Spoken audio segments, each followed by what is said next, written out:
Olá, meu irmão, minha irmã, eu sou o reverendo Bruno Santana, sirvo ao Senhor na Quinta Igreja Presbiteriana de Guarulhos e mais uma vez eu gostaria de estudar com você a respeito dos atributos de Deus. Semana passada nós estudamos a respeito do amor de Deus e essa semana nós estudaremos a respeito do último atributo contemplado nesse estudo, que é a ira de Deus.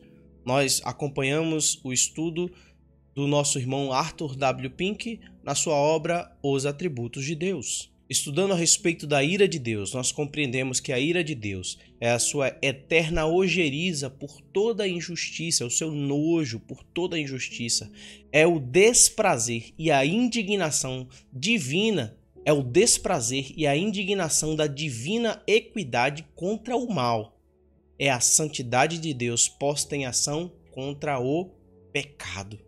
Então a ira de Deus é contra o pecado. Tomamos como base o texto de Deuteronômio capítulo 32, versos 39 a 41, quando as escrituras nos ensinam: vede agora que eu sou, eu somente e mais nenhum Deus além de mim.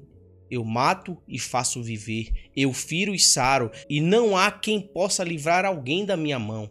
Levanto a mão aos céus e afirmo por minha vida eterna: se eu afiar a minha espada reluzente e a minha mão exercer juízo, tomarei vingança contra os meus adversários e retribuirei aos que me odeiam. Meus irmãos, nas Escrituras existem mais referências à indignação, à cólera e à ira de Deus do que ao seu amor e ternura.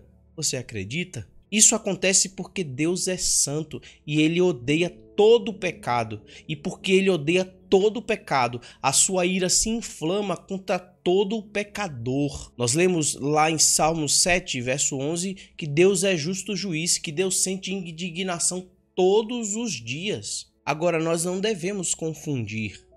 A ira de Deus é uma perfeição divina. Não existe pecado na ira de Deus, não existe mácula na ira de Deus. Não existe defeito no caráter de Deus. Haveria se não houvesse ira.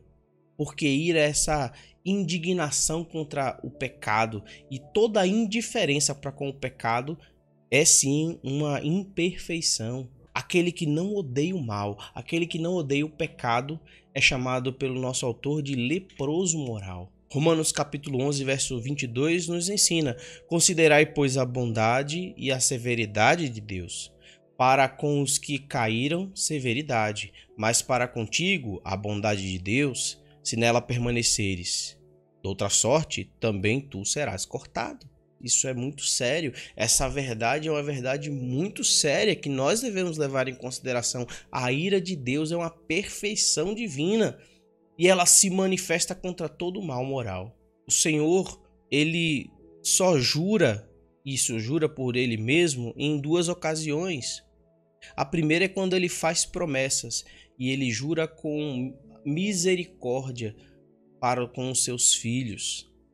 A segunda é quando ele faz ameaças e aí ele jura para atemorizar os ímpios. Como por exemplo no Salmo 95:11, por isso jurei na minha ira que não entrarão no meu repouso. Entendam, meus irmãos, a ira de Deus, ela é uma perfeição da mesma forma que a santidade é uma perfeição. Quando nós observamos as Escrituras, nós percebemos que quando um juramento é feito, ele é feito para confirmação. Hebreus capítulo 6, verso 16, e em Gênesis 22:16, Deus disse: por mim mesmo jurei. No Salmo 89, verso 35, ele declara: uma vez jurei por minha santidade. E já no Salmo 95, verso 11, ele afirma: jurei na minha ira. Ira, santidade, todas essas coisas têm respeito ou têm respaldo no caráter, no ser de Deus. É por isso que ele faz as promessas que faz e cumpre, leva a cabo todas as promessas que faz. Algo que precisa ser muito bem estudado, algo que precisa ser inculcado na mente de todos nós é que Deus é um Deus de justiça, assim como ele é um Deus de misericórdia. Ele não toma por inocente aquele que é culpado. Nós lemos lá em Êxodo capítulo 34, verso 7. Ainda outras passagens das Escrituras: os ímpios serão lançados no inferno e todas as gentes que se esquecem de Deus. Salmo 9, verso 17. Também Deus mostra misericórdia para com o penitente sincero, não porém para o impenitente. Lucas capítulo 13, verso 3. São ensinamentos preciosos, meus irmãos, para toda a igreja. Nós precisamos meditar com mais frequência a respeito da ira de Deus. E nós devemos meditar, em primeiro lugar, para que os nossos corações fiquem devidamente impressionados com o horror, com o nojo que Deus tem do pecado. Nós, homens, temos o costume de considerar superficialmente o pecado, de encobrir com falsidade, de dar desculpas variadas para permanecer fazendo aquele pecado que a gente guarda dentro do nosso coração. Quanto mais nós estudarmos a respeito da ira de Deus, mais nós vamos entender a aversão de Deus pelo pecado. A maneira terrível como Deus se vinga do pecado demonstra quão horrível é o pecado para Deus. Quando nós meditamos com mais frequência a respeito da ira de Deus, nós conseguimos produzir dentro do nosso coração um verdadeiro temor a Deus. E nós não conseguimos servir ao Senhor agradavelmente sem a devida reverência. Nós precisamos exercer santo temor com relação à ira de Deus, por saber que Deus é fogo consumidor. Ao meditar com mais frequência a respeito da ira de Deus, nós devemos induzir as nossas almas a um fervoroso louvor, porque Deus exerce a sua ira contra os filhos da ira. Deus exerce a sua ira contra os filhos da perdição e é um Deus misericordioso e cheio de amor para com os seus filhos. Nós devemos louvar ao Senhor por Ele ter nos livrado da ira futura. Nós lemos isso lá em Tessalonicenses capítulo 1, verso 10. E essa grande pergunta deve fazer com que os nossos corações estremeçam.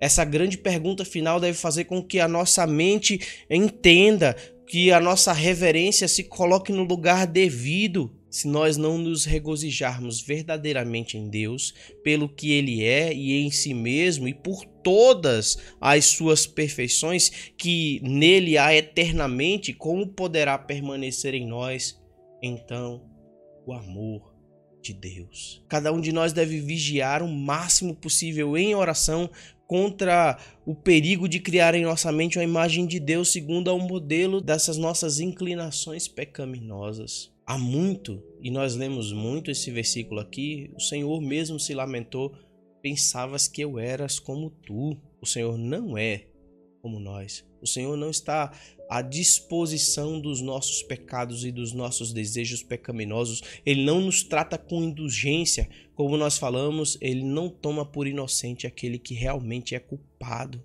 E dessa forma, meus irmãos, a igreja do Senhor deve se alegrar. Grande será o regozijo dos santos naquele dia em que o Senhor exercerá toda a sua justiça, que vingará toda a sua honra, que exercerá a sua ira santa.